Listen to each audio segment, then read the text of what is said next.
जिस कॉलेज में पढ़ाई, उसी कॉलेज में अध्यापन और फिर उसी कॉलेज में प्रिंसिपल।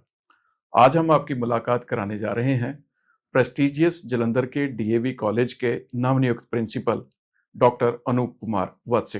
डॉक्टर साहब, आपका बहुत बहुत स्वागत है। धन्यवाद जी, आपका भी बहुत बहुत धन्यवाद। आपसे नए वर्ष में इस रूप में मुलाकात हो रही है, मेरा सौभाग्य है। हमारा सौभाग्य ये है कि एक प्रिंसिपल आज हमारे स्टूडियो में है, जिन्हें गुरुजी कहा जाता है। तो गुरुजी, पहले आज आपके अनुभव के बारे में बात करेंगे जी। कि जिस कॉलेज में आपने शिक्षा हासिल की, उसी में आपने अध्यापन किया, फिर प्रिंसिपल बने, कैसा लग रहा है? जिस दिन मुझे मैनेजिंग कमेटी का यह आदेश मिला, सच मानिए कि जो एग्जैक्ट फीलिंग जो थी, शायद मैं उसको बयान नहीं कर पाया ना। अब भी मुझे लगता है शायद शब्द उसके लिए उपयुक्त नहीं मुझे मिल पाएंगे, लेकिन हाँ, एक सपना जरूर था। जिस दिन मैंने यहाँ अध्यापन शुरू किया था, रादर उससे भी पहले सपना मेरे पिताजी का था। जिस दिन मैं यहाँ 81 में मैंने मैट्रिकुलेशन जब की, तो मेरे फादर साहब मुझे एडमिशन करवाने के लिए यहाँ लेकर आए थे, और उन दोनों ये कॉलेज डीएवी जालंधर उरूज पर था। बहुत प्रेस्टिजियस आपने वर्ड यूज किया। तो उस समय एडमिशन में बहुत रश, और बहुत बड़ा कॉलेज था। मैं छोटे से स्कूल से निकल कर आया था और किसी के माध्यम से आया था यहाँ एडमिशन लेने। तो काफी सारा दिन की मुशक्कत के बाद जब फाइनल एडमिशन जब मेरी हो गई, तो मेरे पिताजी ने जरूर रात को घर पर जाकर कहा था कि भी अगर तुम्हारा टीचिंग में जाने का सपना हो तो इस कॉलेज में कभी टीचर लगना। तो वो बात खैर मेरे दिमाग में उस समय, तो अब मैं याद करता हूँ तो अब मुझे याद आई है, लेकिन उसके बाद वो बात आई गई हो गई थी। और वो बात जब ये यहाँ मुझे जब मैं टीचर बना इस कॉलेज में, तब फिर याद आई। और उसके बाद जब मैं प्रिंसिपल बना, तब मेरे सपना कहीं ना कहीं था कि कभी इस कॉलेज को अगर इस रूप में सेवा करने का मौका मिलेगा तो मुझे लगता है मैं बहुत भाग्यशाली हूँगा। तो परमात्मा ने वो दिन दिखाया। मैं डीएवी कॉलेज मैनेजिंग कमेटी का तहे दिल से इसके लिए धन्यवाद करता हूँ कि प्रिंसिपल तो मैं इससे पहले भी रहा, लेकिन उस कॉलेज में जहाँ मैं पढ़ा, फिर लंबे समय तक पढ़ाया, और तब एक सपना जैसा है जो साकार हुआ, जिसके लिए मैं अपने प्रधान जी जो हैं परम श्रद्धेय डॉक्टर पूनम सूरी जी, पद्मश्री से अलंकृत हैं, उनका और तमाम मैनेजिंग कमेटी के ऑफिस बेरर्स का धन्यवाद करना चाहता हूँ। परमपिता परमेश्वर का कि जो बात कभी मेरे पिताजी ने कभी सोची होगी मन में, मैंने भी उसको सींचा और अब आज ये सपना सच हुआ, तो बहुत खुशी मैं कह सकता हूँ। बाकी अभी और बात करेंगे तो शायद मुझे कुछ उपयुक्त शब्द मिल जाए। बिल्कुल बिल्कुल। 45 वर्ष पहले जो सपना आपके पिताजी ने देखा, वो आप उसको पूरा करने में सफल हुए, बहुत अच्छी बात है। मेरे को एक निजी अनुभव ये भी है कि जब आप किसी प्रेस्टिजियस संस्थान को हेड करते हैं तो आपके सामने बहुत सारी चुनौतियां भी होती हैं। अब हालात ये हो चुके हैं कि स्पेशली पंजाब में कॉलेजेस में छात्रों की संख्या बेहद कम हो गई है, विद्यार्थी बेहद कम है। ब्रेन ड्रेन उसकी मुख्य वजह है। कनाडा का सपना जो है कॉलेजेस को खाली कर रहा है जी। इसका असर डीएवी कॉलेज पे भी हुआ है। आप क्या मानते हैं कि अगर पुराने दिन वापस लाने हैं पंजाब के शैक्षणिक संस्थानों में और स्पेशली डीएवी कॉलेज में, तो क्या करना होगा? देखिए, ये मुझे लगता है कि आपने जो उच्च शिक्षा की व्यवस्था है पूरे हिंदुस्तान में, लेकिन खास करके पंजाब में, वो बहुत एक चुनौतीपूर्ण और नाजुक दौर से गुजर रही है। और अब जो उच्च शिक्षण संस्थान है, उनका जो सबसे बड़ा जो है कि वो एग्जिस्टेंस के लिए स्ट्रगल कर रहे हैं। बिल्कुल। अपने कि ये कॉलेज चलते रहें और बढ़िया सेवा करते रहें, वो करना इतना मुश्किल हो गया है कि पूछें कुछ ना। और वो जो सबसे बड़ा कारण है वो यही है कि विद्यार्थियों की संख्या में लगातार गिरावट आई। लगातार गिरावट। ये ठीक है, पिछले कुछ महीनों में ये बात आई कि कनाडा ने अपने कुछ जो ओवरसीज माइग्रेशन के रूल्स हैं वो थोड़े से स्ट्रिंजेंट किए हैं। तो उससे शायद कुछ फर्क पड़े, लेकिन जो काम पिछले 10-15 साल में हुआ है, जिसका असर अब दिखने को मिला 5-6 साल में, तो उसको उस तरीके पर आने में भी उतना समय लगेगा। क्योंकि कनाडा ने बंद किया तो बहुत सारे दूसरे कंट्रीज ने शुरू कर दिया है, अन्य कंट्रीज ने भी शुरू और यहाँ के लोगों के मन में जो था कि बाहर भी जब जाते थे कनाडा के लिए खास करके और बाकी दूसरे कंट्रीज के लिए, वो उच्च शिक्षा के लिए नहीं जाते थे। उच्च शिक्षा का माध्यम था, बस एक सपना बन गया था कि बाहर जाना है, पंजाबी में जिसे कहते हैं। कि बाहर जाना है वो कि यूनिवर्सिटी स्पेसिफिक नहीं है, कोर्स स्पेसिफिक नहीं है कि कोई कोर्स वहाँ ये करना है जो यहाँ नहीं मिलता है और करके वापस आना, कुछ नहीं था। सिर्फ है कि बाहर जाना और बाहर जाके वो चकाचौंध जो थी। तो उसके लिए खैर पंजाब जिम्मेवार भी है, क्योंकि पंजाब में ये माइग्रेशन लगभग आज से 50 साल पहले शुरू हुई। 50 साल पहले शुरू हुई। तो वो जो लोग गए थे पहली पीढ़ी के, फिर दूसरी पीढ़ी के, तीसरी पीढ़ी के, वहां धीरे धीरे धीरे सेट होते गए। उनके माध्यम से बहुत सारे परिवार चले गए, तो उनको भी लगता था कि शायद हमारा यहाँ रहना उतना उपयुक्त नहीं रहेगा, प्रॉस्पेरिटी आ जाएगी, वो सब कुछ था। तो उस चीज को वापस लाने के लिए विद्यार्थियों को हमें आज का जो एक शिक्षा व्यवस्था है पूरी दुनिया में जिसकी मांग है, तो वो शिक्षा अगर हम दे पाएंगे तो शायद विद्यार्थी यहाँ रुकेंगे, उनका विश्वास भरोसा, उनकी प्लेसमेंट्स होंगी। उसके लिए जो न्यू एजुकेशन पॉलिसीज ने सरकार ने अभी लागू की है उसमें बहुत सारे इस तरह के प्रोविजंस हैं कि आज की जो शिक्षा है वो जो रहा, तो शिक्षा का ये उद्देश्य शुरू से ही है कि वो कहीं ना कहीं शिक्षा को जॉब के साथ, प्लेसमेंट के साथ जोड़कर देखा जाए। लेकिन नई जो शिक्षा प्रणाली अभी लागू हुई है एनईपी, उसमें खास तौर पर इस बात पर ध्यान दिया गया है कि बच्चे को रोजगार पूरक जो है शिक्षा दी जाए। तो उसमें स्किल कंपोनेंट को बहुत ज्यादा तवज्जो दी जा रही है, कौशल विकास से कहा, इसलिए कौशल विकास मंत्रालय बना दिया सरकार ने।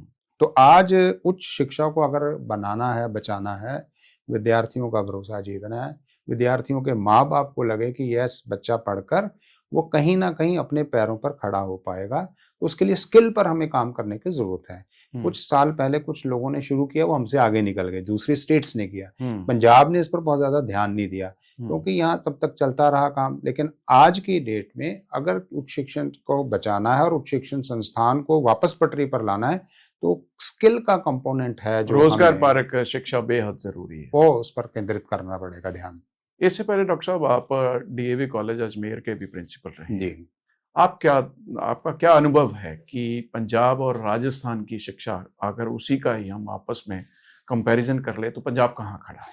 पंजाब राजस्थान की अगर शिक्षा का अगर हम देखें, हिंदुस्तान में जो क्लासिफिकेशन है अगर उसके एंगल से देखेंगे तो शायद हमें लगे कि शायद हम बेटर शिक्षा दे रहे हैं, क्योंकि यहाँ प्राइवेटाइजेशन बहुत ज्यादा हुआ है पंजाब में, प्राइवेट यूनिवर्सिटीज बहुत ज्यादा बन गई हैं, प्राइवेट इंस्टीट्यूट्स बहुत बन गए हैं, ग्लिटर ग्लैमर जो है वो शायद राजस्थान का जैसा यहाँ ना मिले कुछ देखने को। लेकिन वहां अगर देखा जाए तो राजस्थान का जो शिक्षा का परिप्रेक्ष्य है वो मुझे लगता है हमसे ज्यादा सुनहरा है, मुझे लगता है उस 2 साल के अनुभव में। नंबर 1 शिक्षण संस्थाएं भरी हुई थी, दूसरा सरकार की सपोर्ट थी, शिक्षा सस्ती थी, अफोर्डेबिलिटी थी, एक्सेसिबिलिटी थी, क्वालिटी का कंपोनेंट कहीं कहीं कहीं था, लेकिन वहां भी जैसे यहाँ प्राइवेट यूनिवर्सिटीज बनी, राजस्थान में भी बहुत बनी, और सरकार का डायरेक्ट इनडायरेक्ट बहुत ज्यादा सपोर्ट थी जो यहाँ मिसिंग है। तो मुझे लगता था कि शायद वहां का मतलब कि आप देखिए यहाँ प्राइवेट एडेड इंस्टीट्यूशंस हैं, पंजाब में उच्च शिक्षा की जो जिम्मेवारी है सरकार से ज्यादा प्राइवेट इंस्टीट्यूशंस हैं। इतना बड़ा जलंधर हमारा डिस्ट्रिक्ट है, आप देखिए, इसमें अगर टिल रिसेंटली सिर्फ एक गवर्नमेंट कॉलेज होता था कपूरथला रोड पर, अब उसके बाद 1 2 3 4 चलो छोटे छोटे कंस्टिट्यूएंट कॉलेज बने हैं, लेकिन बाई एंड लार्ज अगर आप जलंधर शहर के ही अगर शिक्षण संस्थान देखेंगे वो सारे प्राइवेटली एडेड, निजी संस्थानों का कब्जा नजर आता है। उन्होंने लंबे समय तक ये जिम्मेवारी निभाई है सरकार की। राजस्थान में लेकिन क्या हुआ कि 2010 में सरकार ने प्राइवेट एडेड इंस्टीट्यूशन को जो ग्रांट देते थे बंद करके सारा स्टाफ गवर्नमेंट में शिफ्ट कर दिया और सारी जिम्मेवारी ली, और आज इसी करके राजस्थान, उस एंगल से मुझे लगता है कि राजस्थान बड़ा क्रांतिकारी ये कदम था, उसको अफोर्डेबल बनाया। हमारे यहाँ अगर एक छोटे से छोटा कोर्स भी करना हो तो उसकी फीस अगर मैं राजस्थान के साथ कंपेयर करूं दोनों में तो बहुत जमीन आसमान का अंतर है। इसका मतलब सरकारी सपोर्ट राजस्थान में पंजाब की तुलना में बेहद बेटर है। डॉक्टर साहब आपने बात करी निजी संस्थानों जी, डीएवी मैनेजमेंट कमेटी की तरफ से जलंधर में डीएवी यूनिवर्सिटी की स्थापना की गई जी, अच्छा ढांचा बनाया गया और स्टाफ भी बेहद उम्दा उपलब्ध कराया गया, लेकिन कहीं ना कहीं डीएवी यूनिवर्सिटी भी प्राइवेट संस्थानों के घेरे में घिरी हुई नजर आती है, आपका क्या मानना? देखिए 1886 में डीएवी का मतलब है दयानंद एंग्लो वैदिक जी, तो स्वामी दयानंद जी जिन्होंने आर्य समाज की स्थापना की, उनके देहावसान के बाद ये सोचा गया कि इनको श्रद्धा स्वरूप क्या कॉम्प्लीमेंट दिया जाए। बहुत सारे विचार आए, कोई स्मारक बना दें बड़ा, कोई म्यूजियम बना दें। लेकिन तब ये डिसाइड हुआ कि नहीं, स्वामी दयानंद जी ने आज़ादी से पहले भी बहुत बड़ा जो कंट्रीब्यूशन दिया कि वो नारी शिक्षा पर दिया। जी। तो शिक्षा का कुछ ना कुछ संकल्प लेकर कोई ऐसा काम किया जाए जिससे कि उनके सपने को हम आगे साकार कर सकें। तो उस समय फिर ये डीएवी की स्थापना हुई और ये माना गया कि शिक्षण संस्थानों के माध्यम से समाज को, उनकी तरक्की को, देश को लेकर आगे जाए। तो वहाँ डीएवी की नींव में सेवा का, समर्पण का, त्याग का और संकल्प है वो। इसलिए चाहे वो स्कूल है या कॉलेज है या यूनिवर्सिटी, 1886 में हमने डीएवी की शुरुआत लाहौर से की, पहले छोटे से स्कूल से। आज जो है वो वट वृक्ष बन गया और 1100 से लगभग संस्थाएं हैं। लेकिन चाहे वो यूनिवर्सिटी की जो आपने बात की, मैं उधर आ रहा हूँ कि सारे डीएवी का जो हमारा फिलॉसफी है वो ये है कि आदमी तो परमेश्वर बनाता है, लेकिन इंसान उसको जो है वो डीएवी बनाता है। और इंसान बनाने के लिए जो डीएवी का संकल्प है कि उसको शिक्षा को पैसा कमाने का, कमर्शियल जिसको बोलते हैं, वो एंगल नहीं रखना है, सेवा के माध्यम से। तो डीएवी यूनिवर्सिटी में भी वही बात है। डीएवी यूनिवर्सिटी बाकी प्राइवेट यूनिवर्सिटी की तरह काम नहीं कर रही है। वहां आज भी मूल्य आधारित और जो क्वालिटेटिव एजुकेशन, ये दो उसके टारगेट्स हैं, जो एम है। इसलिए हम अपने आप को पिछड़ा हुआ नहीं समझते as compare to other private university. हम समझते हैं कि हम जो काम कर रहे हैं उसमें हम नंबर 1 ही हैं। संख्या की दृष्टि से, कुछ और दृष्टि से कभी उतार चढ़ाव आते रहते हैं, लेकिन जो काम, जो डीएवी का टारगेट है, जो उद्देश्य है, जो एम है, ऑब्जेक्टिव है, वो नहीं हमने छोड़ा। अब डीएवी जालंधर की ही बात करते हैं, तो डीएवी जालंधर में मुझे नहीं लगता कि हमारी जो रैंकिंग है, चाहे वो नैक की है, चाहे आईएनआरएफ की है, या कुछ और रैंकिंग में कोई कमी है। यहाँ जितने courses, post graduation, under graduate के कोर्सेज जितने हम करा रहे हैं, शायद ही कोई कॉलेज करा रहा हो, प्राइवेट यूनिवर्सिटी भी नहीं करवा रही है। लेकिन वो एक बात जो आपने कही, ग्लिटर, ग्लैमर, और फिर जब ये आज से 1918 में बना डीएवी कॉलेज जालंधर, आज देखिए लगभग 107 साल होने जा रहे हैं।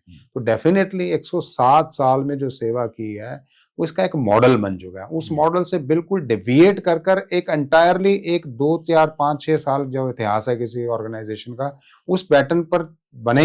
हमें लगता है कि वो बुलबुले की तरह है, वो बैट जितनी चकाचौंध है वो थोड़ी देर में खत्म हो जाएगी।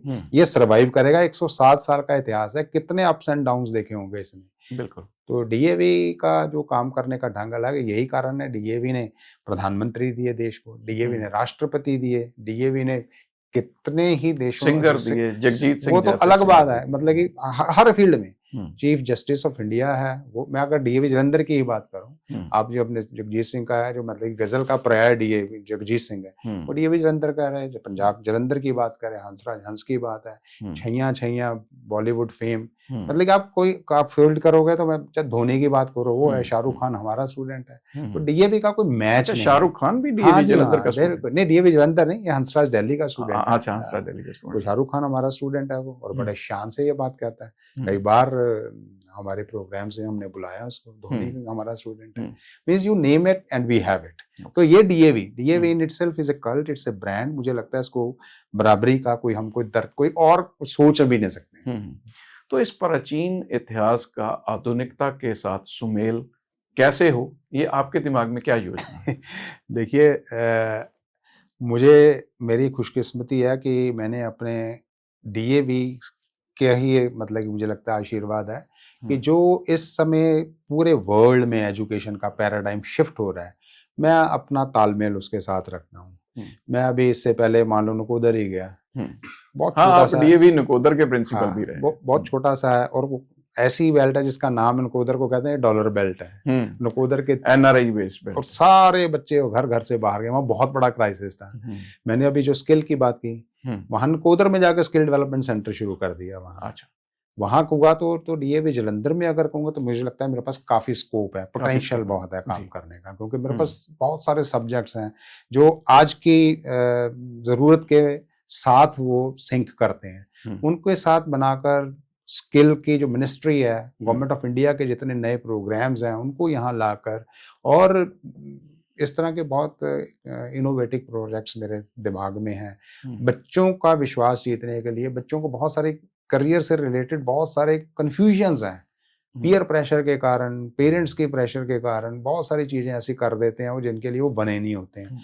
उसके लिए एक समाज में प्रोग्राम चलाएंगे, बेस्ट बच्चे जो हैं उन तक पहुंच बनाएंगे, और जो बच्चे कहीं भी बैठे हैं उनको ऐसी फैसिलिटीज, आज तो ऑनलाइन का जमाना है, बहुत सारी चीजें हम ऑनलाइन भी करेंगे, और ऐसे नए प्रोग्राम, नए कोर्सेज, स्किल डेवलपमेंट सेंटर के माध्यम से कई चीजें करने का मेरे दिमाग में एक नक्शा बना हुआ है। तो मैं अभी कॉलेज खुलने के बाद ग्रेजुअली 1 by 1, और खास करके जो वीकर सेक्शन ऑफ सोसाइटी है, जिनको कई बार लगता है कि हम डीएवी कॉलेज में पढ़ना तो चाहते हैं, शायद फीस ऐसी, कई बार भ्रम होता है कि फीस है, शायद वहाँ आना जाना है, तो वहां तक लाने के लिए भी और फीस का भी कोई ना ऐसा कोई प्रबंध कर रहे हैं जिसके कारण बच्चे मेरिटोरियस कहीं का भी हो वो हम उसको पढ़ाएंगे। और आपके इस पॉडकास्ट के माध्यम से भी मैं ये बताना चाहता हूँ कि कोई भी बच्चा हिंदुस्तान से बाहर भी कहीं बैठा हो, अगर वो कोई भी कोर्स ऐसा करना चाहता हो जो डीएवी कॉलेज जलंधर में अवेलेबल है, उसके लिए हर तरह के दरवाजे में आपके माध्यम से भी और सीधा मेरे से भी वो पहुंच बना सकते हैं। उनके रास्ते में कोई आर्थिक अड़चन, कोई रुकावट नहीं आने देंगे। चलिए, आप लंबे समय तक अध्यापन आपने किया है, और जो युवा मन है उसको आप बहुत करीब से जानते होंगे और समझते भी हैं। मैंने भी देखा है, पिछले 3 दशकों से मैं आपके साथ जुड़ा हुआ हूँ। ये बताएं कि आज का जो यूथ है, स्पेशली पंजाब का यूथ है, वो दबाव में क्यों है? वो फोकस्ड क्यों नहीं नजर आ रहा? उसकी वजह क्या मानते हैं? देखिए, मैंने आपको कहा जब पंजाब से माइग्रेशन शुरू हुई लगभग 50 साल पहले जी, उस समय, अब तो पासपोर्ट ऑफिस जगह जगह बन गए हैं, पासपोर्ट ऑफिस नहीं होते थे। नकोदर जिसकी मैं जगह की बात कर रहा हूँ, वहाँ करीब शंकर गांव है, बिल्कुल जी जी जी, जो बाहर फॉरेन अफेयर मिनिस्टर बने वो वहां से बने कई साल पहले, सरदार स्वर्ण सिंह। उस समय पासपोर्ट नहीं होता था, लोगों के मन में बाहर जाने का सपना था, दिल्ली जाकर वो सब कुछ प्रोसेस होता था। वो लोगों के, यहाँ के लोगों को, खास करके जलंधर और पंजाब, क्योंकि पंजाब के थे, उनको बहुत सुगम और सहज मिला। उस चक्कर में बहुत सारे लोग तब से माइग्रेशन में गए। तो वो माइग्रेशन में गए, और जिस उसके बाद वहाँ जो तरक्की हुई, और यहाँ की नहीं, बहुत सारे कारण हैं, वो कारण शायद हम इसमें जिक्र ना कर पाए, लेकिन बहुत सारे कारण थे जिसके कारण पंजाब में लगातार पिछड़ता रहा पंजाब। हम कहते हैं कि काला दौर आया, पीछे चला गया, हर दौर हर तरह से पीछे आया। सेफ्टी सिक्योरिटी की बात आई, शिक्षा की बात आई, जीडीपी की बात आई, एग्रीकल्चर जो हम, जैसे हमारी स्ट्रेंथ थी वो खत्म होती गई, जिसके कारण यहाँ के लोग जो बाहर गए थे उनको लगा कि शायद ये बहुत गुड प्लेस नहीं है रहने के लिए, तो जिसके कारण बहुत सारे लोगों का सपना फिर वहां बना, उन परिवारों का।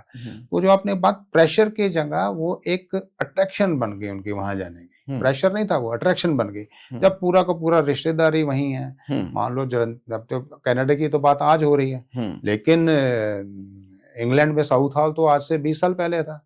वहाँ के जो गाने बन रहे थे वो साउथ हॉल का जिक्र उसमें था, और सो मच सो वहाँ के लोग रहने वाले थे, धीरे धीरे वो खत्म हो गए, पूरा लगता पंजाब है वो। ये तो कनाडा का तो अब 20 साल पहले, साउथ हॉल तो उससे पहले का चल रहा है। तो जिसके कारण वहाँ लोग, बच्चों खास करके युवाओं के मन में, वहां से, हमें याद है जब हम छोटे थे, बाहर से कोई आदमी आता था 15 दिन वो चेक किसी के लिए पेन भी लेके आता था, पूरे लगता था कि बाहरला पेन है, बाहर की कोई टॉय लेकर आ गया। अब तो सब चीजें सब जगह मिलती हैं, लेकिन एक ये कारण बड़ा बना कि वहां के लोगों, यहाँ के जो लोग वहां गए थे, उन्होंने वहां लोग अपने बसाए, परिवार, गाँव, रिश्तेदारी, सब धीरे धीरे वहां वो एक अट्रैक्शन बन गई। और उसके बाद फिर बच्चों को यहाँ लगने लगा, और उनको भी लगने लगा, जो यहाँ पिछले कुछ दौर आया तो शायद यहाँ रहना सेफ नहीं है, जिसके कारण बहुत सारे परिवार गए। और फिर जब लगता ही है कि स्वभाव है, मानव स्वभाव है कि जब मेरा सारा कुनबा ही वहां पहुंच गया तो उसको लगता है कि मेरा वहां जाना आसान है, बस यहाँ फिर मेहनत करने की क्या जरूरत है। सबसे बढ़िया तरीका है सपना पालो, 12वीं करो और भाग जाओ बाहर। दबाव शब्द मैंने इसलिए यूज किया कि शायद ये दबाव ही होगा कि जिसका वीजा नहीं लग रहा वो आत्महत्या कर रहा है, यूथ नशे में डूब रहा है।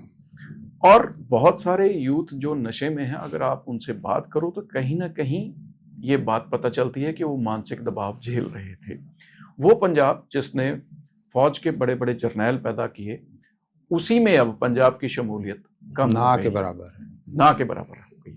सो ये जो दबाव है, इसको, या जो आपने कहा कि इनमें आकर्षण था, इसको कम करने के लिए, इनको वापस पंजाब की तरफ लाने के लिए क्या रोड मैप होना चाहिए? देखिए, बच्चे जब ये जो वर्तमान सरकार है इसका भी ये नारा था जी कि हम जो है रिवर्स माइग्रेशन करेंगे, जी तो वो खैर बहुत बड़ी एक मुझे लगता है सपना होगा। पहला स्टेप तो ये है कि हम जो एग्जिस्टिंग है उसको यहीं रोक लें, ये पहला स्टेप में बहुत बड़ी बात हाँ, है। रिवर्स माइग्रेशन तो बहुत की बात है। हाँ। तो वो हम भी करते हैं। मैंने नकोदर में भी एक लड़की अभी प्लस 10वीं कनाडा से आई थी, 11वीं हमारे कॉलेज में एडमिशन ली उसने। हमने भी कह दिया कि रिवर्स माइग्रेशन हो गई, लेकिन वो तो ऐसे टामा टामा केसेस को कहते हैं, वो केस है, वो नहीं है, ऑर्गेनाइज तरीक नहीं है। मेरा ख्याल है कि यहाँ रहकर फिर जब बाहर नहीं जाते हैं, उनका सपना बाहर जाना है, नहीं जब मिलता तो फिर वो यहाँ एक ब्लेम लिस्ट बनाते हैं। यहाँ नौकरियां नहीं है, यहाँ सिक्योरिटी नहीं है, यहाँ रहने का जो स्टैंडर्ड ऑफ लिविंग है वैसा नहीं है, यहाँ का इंफ्रास्ट्रक्चर वैसा नहीं है, वो एक है। और उससे बचने के लिए शायद फिर एक नशा जो है वो बहुत एक इजी, मतलब कि अवेलेबिलिटी भी हो गई, बहुत अवेलेबिलिटी है आपको, मतलब कि अगर कोई जेन्युइन मेडिसिन है वो शायद ना मिले, नशा मिल जाता है, किसी ना किसी फॉर्म में मिल जाता है। तो वो एक कारण बना कि जब वो उनको लगा कि वहां बाहर नहीं जा पाएंगे, यहाँ गुड फॉर नथिंग है, क्या करें, पर आसान रास्ता मिलता है। और फिर एक ये ऑर्गेनाइज्ड पूरा का पूरा नेटवर्क है नशे का, जो इतना बड़ा काम चल रहा है, तो उसको उसमें झोंकने के लिए भी पूरा जोर लगाया जाता है कि यूथ को भटकाओ और नशे की ले आओ। और वो एक इजी, ये एक एज ऐसी होती है यूथ की, वो बहुत प्लायबल होता है इस समय। जब उसको लगता है कि शायद ये काम नहीं हो रहा, तो इससे जो इसका दबाव, जो आप शब्द को दबाव को दूर करने का शायद ये बहुत आसान तरीका है। तो उसमें वो शुरुआत कैसे होती है, फिर धीरे धीरे वो उसका कैसे विक्टिम बनता है, वो एक लंबी कहानी है। पर लेकिन कारण एक ये जरूर है।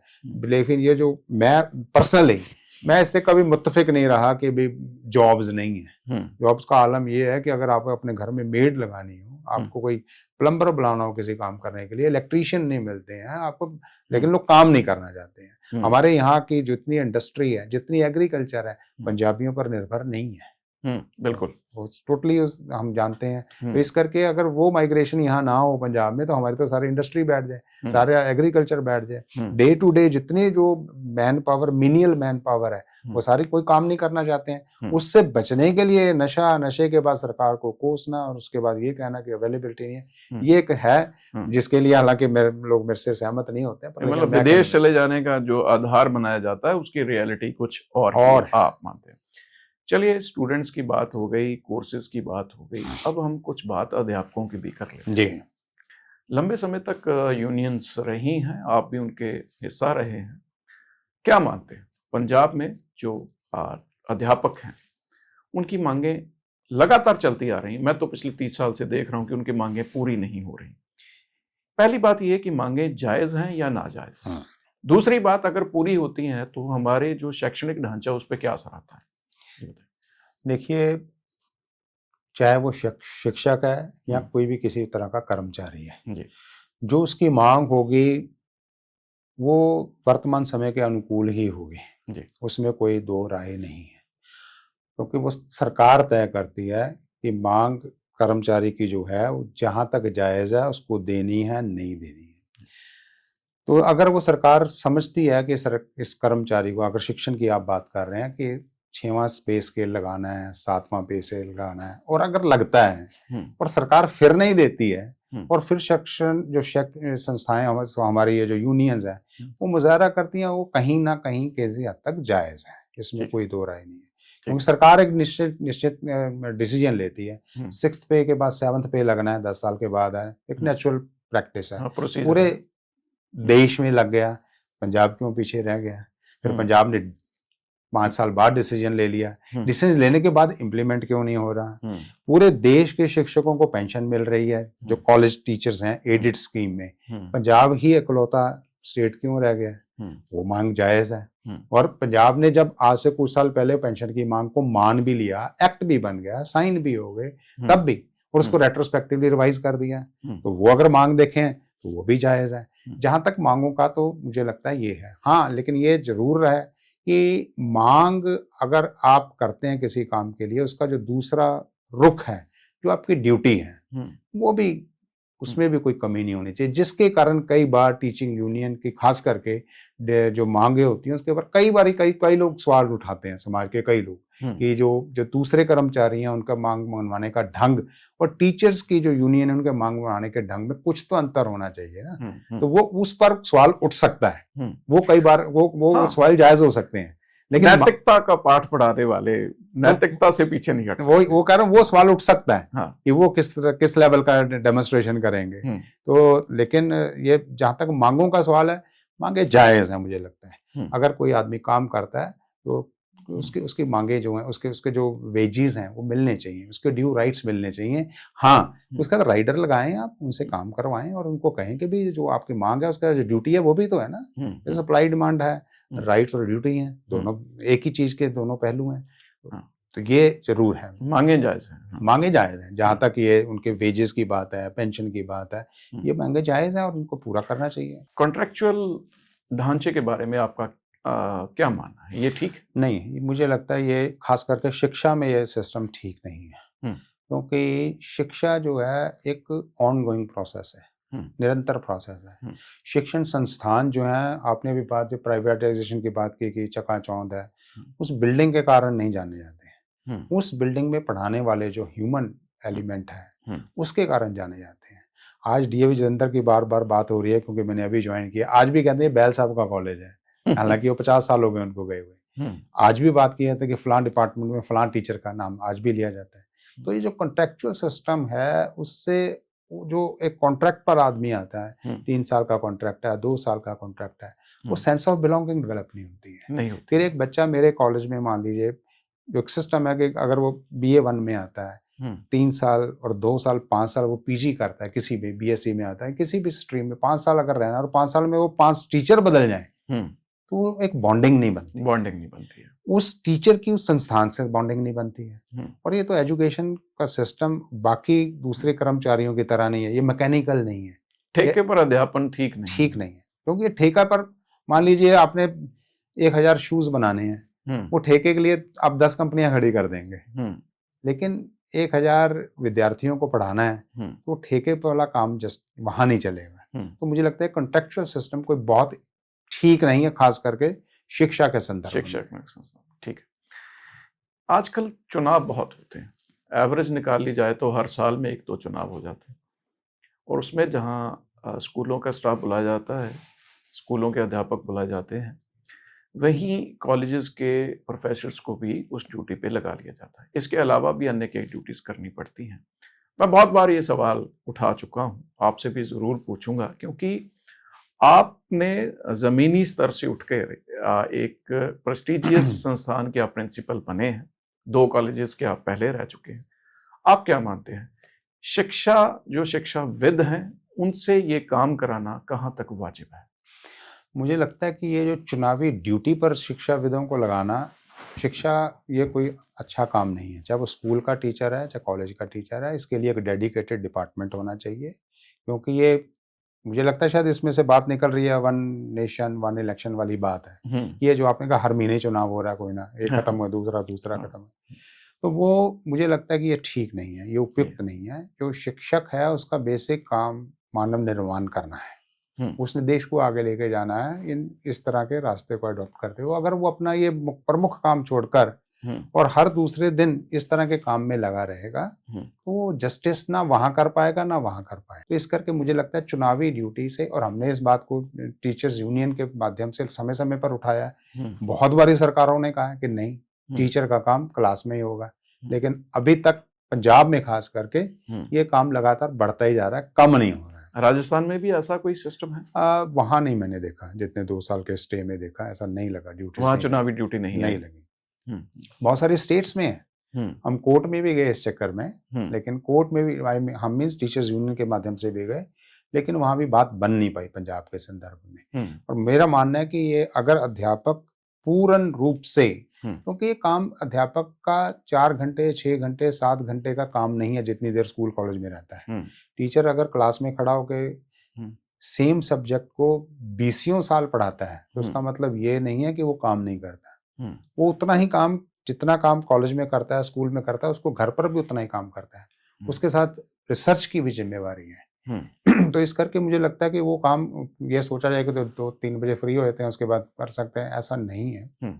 और चुनावी काम मुझे लगता है हाँ, अगर चुनाव का आपने कुछ मान लीजिए कुछ ऐसी ड्यूटी लगानी है कि चुनाव के कुछ उसकी कोई डाटा विश्लेषण का काम करना है, हाँ। कोई डाटा कलेक्शन का नहीं, हम्म, डाटा के इंटरप्रिटेशन का काम करना है, चुनाव से रिलेटेड कोई पॉलिसी बनानी है, वो कोई आप उसमें अगर उनका इनपुट लें तो मुझे लगता है वो बेहतर रहेगा, बजाय इसके कि उनको डोर टू डोर जाकर आज इसका सर्वे कर रहा हो, जिसका सर्वे का वोटे बनाओ, वोटे काट आओ, तो वो मुझे लगता है कि वो ठीक नहीं है। चलिए अब बात करते हैं फीस की। एक मध्यम वर्गीय परिवार के लिए बच्चों को पढ़ाना एक बहुत बड़ी चुनौती बनता जा रहा है। चाहे वो, अब जैसे आपने कहा कि पंजाब में बहुत सारे सरकारी शैक्षणिक संस्थान तो है नहीं, इतने ज़्यादा निजी हैं। लोगों को बेहद सोच रहती है कि अच्छी जगह बच्चों को पढ़ाना भी है लेकिन फीस नहीं दे पाते। डीएवी में भी नेचुरल सी बात है कि जब आप कोई बाजार में जिस खड़े हैं, अब ये शिक्षा का बाजार भी बन चुका है, उसमें भी आप कम कीमत के ऊपर अगर करेंगे तो अध्यापकों को वेतन नहीं दे पाएंगे, आधारभूत ढांचा नहीं बना पाएंगे। डीएवी में क्या कोई ऐसा प्रयत्न चल रहा है, शिक्षा है वो सस्ती दी जाए, अच्छी दी जाए, इसके ऊपर विचार है? डीएवी में ये विचार शुरू से ही रहा है और आज भी है। आज भी डीएवी जलंधर की भी अगर बात करें या किसी भी शहर में जहाँ डीएवी संस्थान है, उसमें जो चलाया पढ़ाई जो करवाई जा रही है, जो भी कोर्स करवाए जा रहे हैं, अगर आप उनकी शिक्षा की जो उन क्लासेस की जो फी है बाकी क्लासेस से, बाकी कॉलेजेस से, यूनिवर्सिटी से कंपेयर करेंगे काफ़ी कम है।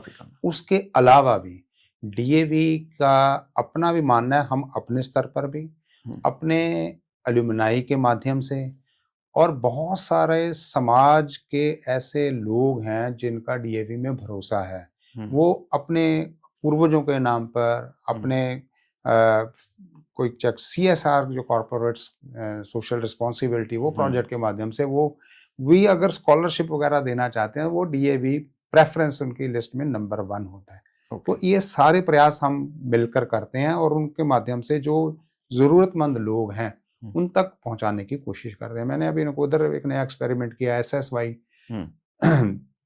शुरू की वहाँ, सुकन्या शिक्षा योजना। अच्छा जी। उसका पर्पस यह था कि कन्या से सुकन्या बनाएंगे हम। अच्छा। लड़की को अडॉप्ट करेंगे हम, लड़की 3 साल की कमिटमेंट करेगी, वो कनाडा वाला फैक्टर नहीं होगा कि एडमिशन ले ली आप फीस के और तो मैं बस 6 महीने बाद मैं कनाडा ना, जिसने पढ़ना 3 साल हमारे साथ रहेगी, उस 3 साल की शिक्षा का सारा खर्चा वो एक हमारा कोई शुभ चिंतक है वो उठाएगा। लड़की सिर्फ ट्यूशन फीस देगी 500 रुपया पर मंथ सिर्फ। अच्छा। कोई भी कोर्स करे जो मेरे डीएवी नकोदर में है, और वो लड़की 3 साल का बॉन्ड करेगी। 3 साल का बॉन्ड हम उससे कराएंगे जो उसको स्पॉन्सर करेगा। ये नहीं कि 1 साल कर दीजिए अगले साल मैं नहीं कर सकता, नहीं। हमने वो काम किया और लड़की को कहा, बच्चों को कहा कि आप 3 साल मेरे साथ बीए करो, बीएससी करो, बीकॉम, जो कोर्सेज मेरे कोई सा भी कोर्स करो। साथ में 3 साल के माध्यम से सुकन्या, जो वर्ड था कि कन्या से सुकन्या कैसे बनाना है, वो यही कि उसके माध्यम से 3 साल में हम उसको पहले साल कोई स्किल का एक कंपोनेंट सिखाएंगे, चाहे कुकिंग सिखा दें, अगले साल हम स्किल्स ब्यूटिशियन का कोर्स वो करा दें, कौशल विकास साथ वो जो कोर्स कर रही है उसके in addition, so the by the time वो ग्रेजुएट बने, उसके पास जो बेसिक डिग्री तो है ही है 3 साल की, लेकिन 3 साल के ये computer, public speaking, communication skills, beautician, cooking, इस तरह के भी कोई स्किल्स वो सीखना चाहती है वो करके। लेकिन आपको अचरज होगा कि हमारे पास स्पॉन्सर ज्यादा थे, बच्चे कम थे। बहुत अच्छी बात। और वो सिर्फ इस करके कम थे कि बच्चों को जब हम कहते 3 साल की कमिटमेंट करनी पड़ेगी, 90% आपकी हाजिरी होनी चाहिए क्लास में। अच्छा। वो कमिटमेंट जो आपने वो दैट वाज मिसिंग, क्योंकि वो कहते पेरेंट की नहीं जी शायद वीजा लग जाए बाहर का, दिस दैट ये। अच्छी बात मैंने इसलिए कहा कि देखिए स्पॉन्सर करने वाले जो हैं उनकी संख्या ज्यादा है, ये बहुत एक अच्छी बात है और इससे शिक्षा के विकास में और जो पैसा आड़े आ रहा है वो शायद नहीं आएगा। और ऐसे बहुत सारी स्कीम्स मेरे जहन में अब भी हैं। मैंने अभी कहा कि आपके इस माध्यम से फिर दोहराना चाहता हूँ कि अगर कोई बच्चा, कई बार होता है कि बच्चा आमतौर पर होता है कि 90% वाले को सभी हथियाना जाते हैं, हम तो ये कहते हैं 40% वाला भी बच्चा है मार्क्स कई बार इंडिकेटर नहीं होते हैं, ये बिल्कुल, लेकिन बहुत सारी परिस्थितियां और ऐसी होती हैं जिसके कारण वो पढ़ ही नहीं पाता। पढ़ मान नहीं लो उसके घर में रहने की जगह ही नहीं, वो क्या पढ़ेगा? नहीं हम हो सकता है उसको अपने हॉस्टल में भी फ्री जगह दे दें, अगर मेरिटोरियस हमें लगे, हम्म, डिजर्विंग लगे, जिसके अंदर स्पार्क है, हम्म, जेन्युइननेस है, हम्म, हम ऐसे बच्चों को भी स्पॉन्सर कर सकते हैं। नाम जैसे उस स्कीम में भी हमने रखा तो सुकन्या था, हम्म। प्राइमरीली लड़कियों तो के लिए। ये सारी योजनाएं जो हैं डीएवी जालंधर में भी लागू हाँ, होंगी। ये इससे बढ़िया और इम्प्रूव्ड वर्जन में होंगी। जो हमने वहां सीखा उससे भी उसको इनपुट्स यहाँ डालेंगे। ठीक है, चलिए, बिना पैसे के और सस्ती शिक्षा उपलब्ध कराने का जो उद्देश्य आपका है उसमें आप सफल हों, और हम आशा करते हैं कि डीएवी कॉलेज जालंधर एक बार फिर से दशकों के बाद फिर परचम लहराता हुआ नजर आएगा। डॉक्टर साहब, आपने हमें समय दिया, आपका बहुत बहुत धन्यवाद। बहुत बहुत धन्यवाद आपका अभय जी। और ये जिम्मेवारी है मुझे लगता है, और इस जिम्मेवारी में आप मेरे सहभागी बने हो, इसके लिए आपका भी धन्यवाद। Always, thank you so much.